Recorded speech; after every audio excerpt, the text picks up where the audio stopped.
Bonjour et bienvenue dans l'univers Clarisse. Nous allons nous intéresser au classeur de référence. Un classeur de référence, ce n'est rien d'autre qu'un modèle de classeur. Dans Clarisse, tout document doit être déposé dans un classeur. Illustration, nous allons ici aller dans la navigation. Vous voyez ici, j'ai en fait mes modèles de classeurs. Si je prends par exemple ressources humaines, je vais retrouver tous les classeurs de l'ensemble de mes collaborateurs. Bien. Si j'ouvre un classeur, je vais retrouver ici une structure d'intercalaire ou section dans laquelle je vais pouvoir déposer mes documents. Vous constatez que tous mes classeurs disposent au niveau des ressources humaines exactement de la même structure. Voilà. Tout simplement parce que ces classeurs sont issus du même classeur de référence, du même modèle. Quand je vais ajouter un nouveau collaborateur dans Clarisse, je vais tout simplement sélectionner ressources humaines, cliquer ici sur le bouton ajouter un classeur, mettre par exemple le classeur de Monsieur Durand, créer le classeur de Monsieur Durand qui fera partie de l'entreprise, date d'entrée, on le fait rentrer demain, salaire, on va le mettre à 100 000 euros, type de contrat CDI, donc date de sortie, on ne la connaît pas encore et on va mettre cette personne sur l'établissement de Brive. Bien. Je continue. Est-ce que je vais affecter euh, d'autres... est-ce que je vais donner accès à ce classeur à d'autres personnes que les personnes que j'ai terminées au niveau des ressources humaines? Oui, je vais ouvrir ce classeur à Pierre Durand. Donc Pierre Durand aura accès à ses propres informations. Voilà. Donc si je vais chercher le classeur de Pierre Durand, vous voyez ici, mon classeur a été automatiquement créé avec les intercalaires et les droits, de la même façon que le classeur de référence. Et du coup, tous mes classeurs sont harmonisés, sont homogénéisés. Comment cela fonctionne? Je sors de la navigation et je vais dans l'administration de Clarisse. Nous avons vu tout ce qui était utilisateur, nous avons vu les groupes d'utilisateurs, nous avons vu les catégories de documents. Maintenant, nous allons voir les classeurs de référence. Je vais ouvrir un classeur existant. Si je dois créer un classeur, tout simplement, je vais cliquer ici sur le bouton plus, ajouter un classeur de référence. Mais je vais ouvrir un classeur déjà existant, donc ressources humaines. Je double-clique dessus et je me retrouve donc avec l'interface de création du classeur de référence. Que me demande Clarisse? Première chose, comment est-ce que l'on va nommer le classeur de référence? On va le nommer donc ressources humaines. Je peux ajouter un descriptif, bien sûr, à ce classeur. Ensuite, Clarisse me pose la question de savoir combien de classeurs seront générés depuis ce modèle. Est-ce que je vais avoir qu'un seul et unique salarié ou est-ce que je peux avoir une multitude de salariés? Dans notre cas, bien sûr, on aura une multitude de salariés, donc je vais sélectionner plusieurs. Ensuite, Clarisse, je suis la flèche, tout simplement. Clarisse me demande de créer les sections ou intercalaires. Donc, si je prends tous mes documents ressources humaines, de quoi je vais avoir besoin? Je vais avoir besoin effectivement de classer le contrat de travail, je vais avoir besoin de classer tout ce qui va être entretien individuel, caisse maladie, complémentaire santé, etc., etc., etc. Une fois que j'ai déterminé quels seraient les intercalaires de mon classeur, je vais tout simplement pouvoir affecter les catégories. Donc nous avons préalablement euh, créé des catégories. Je vais donc les affecter, celles qui me sont nécessaires, à ce classeur de référence. Donc je vais peut-être avoir besoin de la catégorie administrative société, la catégorie contrat de travail, donc du filtre, rappelez-vous, fiscal et social et formation. Bien. Une fois que j'ai sélectionné les filtres qui me seront nécessaires dans ce classeur, je vais tout simplement les affecter à mes différentes intercalaires. Je vais dire qu'effectivement, au niveau du contrat de travail, de l'intercalaire contrat de travail, eh bien, les documents qui seront déposés là-dedans, par défaut, prendront le filtre, prendront la catégorie contrat de travail. Tout ce qui est entretien individuel, caisse maladie, complémentaire santé, etc., etc., finalement, ce sont des documents qui prendront la catégorie fiscale et sociale. Seule la formation prendra une autre catégorie, donc formation, un autre filtre. Une fois que j'ai affecté mes filtres par défaut à mes intercalaires, je vais tout simplement déterminer quels sont les droits.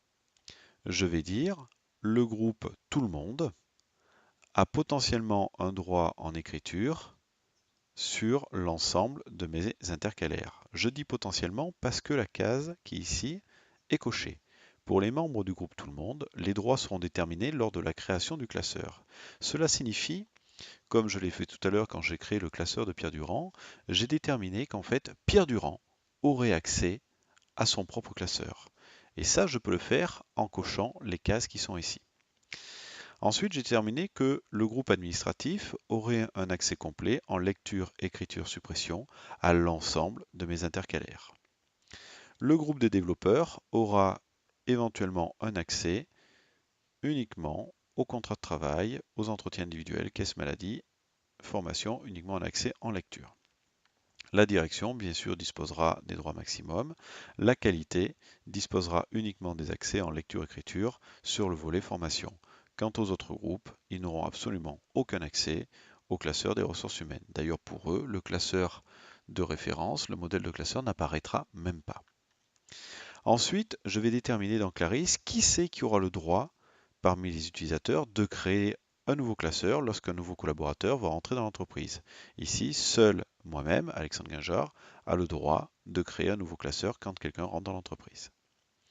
Enfin, je vais déterminer quelles sont les caractéristiques de mon classeur. Donc, si on devait faire l'analogie avec un classeur papier, un classeur physique, nous avons donc le conteneur, nous avons les intercalaires, et sur notre conteneur, qu'est-ce que nous avons? Sur la tranche du classeur, nous avons généralement une étiquette qui va contenir différentes informations. Eh bien, cette étiquette, elle est matérialisée ici au niveau des caractéristiques. Qu'est-ce que je vais noter sur mon classeur quand je vais le créer? Je vais créer le nom de la personne à qui il correspond, le prénom, savoir si la personne fait partie ou pas de l'entreprise, la date d'entrée, éventuellement le salaire brut, le type de contrat parmi une liste que j'aurais créée, CDD, CDI, intérim, etc., etc. Date de sortie, l'établissement parmi une liste, là encore, que j'aurais créée, et donc je peux créer autant de caractéristiques que je le souhaite. Parmi ces caractéristiques, je peux créer des chaînes de caractères, des entiers, des décimaux, des dates, des monétaires, des listes de choix ou des listes à sélection multiple. Voilà. Une fois que j'ai renseigné mon étiquette, finalement, ou les champs que je vais attendre sur mon étiquette, je vais pouvoir déterminer si je vais laisser la possibilité à Clarisse ou pas de créer un identifiant unique pour chaque classeur. Clarisse a besoin pour fonctionner que chaque classeur ait un numéro unique, un identifiant unique. Soit je vais moi-même créer ce numéro unique parce que par exemple je vais disposer d'un logiciel de paye qui va affecter un numéro de matricule à chacun de mes salariés, donc je vais réutiliser ce numéro de matricule comme identifiant classeur. Soit je ne dispose pas d'un tel système et je vais laisser tout simplement Clarisse gérer l'identification unique.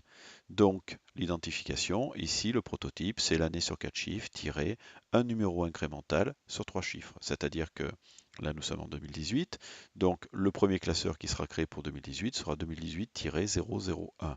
Le deuxième classeur qui sera créé s'appellera 2018-002 et ainsi de suite. Et comme je demande une réinitialisation tous les ans, le premier classeur de 2019 qui sera créé s'appellera 2019-001. Voilà. Donc ici, on va pouvoir paramétrer tout ce qui va être classeur de référence, donc tout ce qui va nous servir. Je valide. Donc afin de confirmer les modifications, je vais taper le mot modifier. Voilà. OK. Clarisse vient d'enregistrer mon modèle de classeur ressources humaines. Je repars en navigation.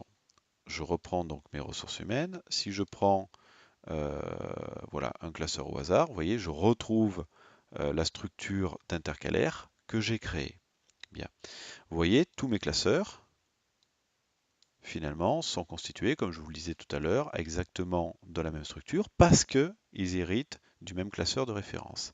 Si à un moment donné, je change une information dans mon classeur de référence, vous allez voir, cette information sera répercutée sur tous les classeurs existants et nouveaux classeurs. Démonstration. Je reviens dans mon administration, je reprends mon classeur de ressources humaines et par exemple, au niveau de mes intercalaires, je vais renommer l'intercalaire URSAF de la manière suivante. Voilà, valider, très bien.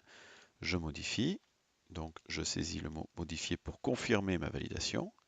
Et bien maintenant, au niveau de mes classeurs de ressources humaines, URSAF s'orthographie de la nouvelle façon. Si je prends n'importe quel autre classeur, URSAF s'orthographie exactement de la même façon. Si je reprends le classeur de Monsieur Durand que j'ai créé tout à l'heure, le classeur s'orthographie de la même, la URSAF s'orthographie de la même façon. Donc, tout nouveau classeur que je vais créer va également bénéficier de la modification. Et c'est un avantage, puisque effectivement l'administrateur de Clarisse ne va pas devoir modifier tous les classeurs qui ont été préalablement créés, mais va uniquement administrer, va uniquement gérer le classeur de référence. En modifiant le classeur de référence, on vient affecter tous les classeurs qui auront hérité de ce classeur de référence. Donc là, je viens de vous montrer une structure basique, donc effectivement, sur lequel on va avoir un découpage. Donc nos intercalaires vont être affectés à un certain type de document. Dans Clarisse, il ne faut pas oublier que nous sommes dans un moteur de recherche. Enfin, Clarisse est un moteur de recherche. Donc, nos intercalaires, qui sont paramétrés ici, voilà, finalement, elles nous servent à quoi? Dans Clarisse, finalement, ces intercalaires nous servent uniquement qu'à gérer les droits utilisateurs. Si je dois refaire un autre découpage, non pas par type de document, mais par droit utilisateur, en ces cas-là, je vais aller dans cette configuration-là, version 2 de ressources humaines, et j'aurai du coup beaucoup moins d'intercalaires parce que mes intercalaires seront déterminés uniquement en fonction de mes droits et pas en fonction du type de document qu'elles vont contenir. Donc, la première étape, quand vous allez créer vos intercalaires avec Clarisse, c'est de penser de la même façon que si vous deviez constituer un classeur version papier. Et une fois que vous avez donc vos intercalaires, version papier, tel que vous le feriez donc dans la vraie vie, eh bien tout simplement, vous allez penser gestion des droits, et en fonction de votre gestion des droits, tout simplement, vous allez retirer des intercalaires qui ne vous serviront à rien, de manière à simplifier la structure de vos classeurs. Voilà comment on doit paramétrer avec Clarisse nos classeurs de référence.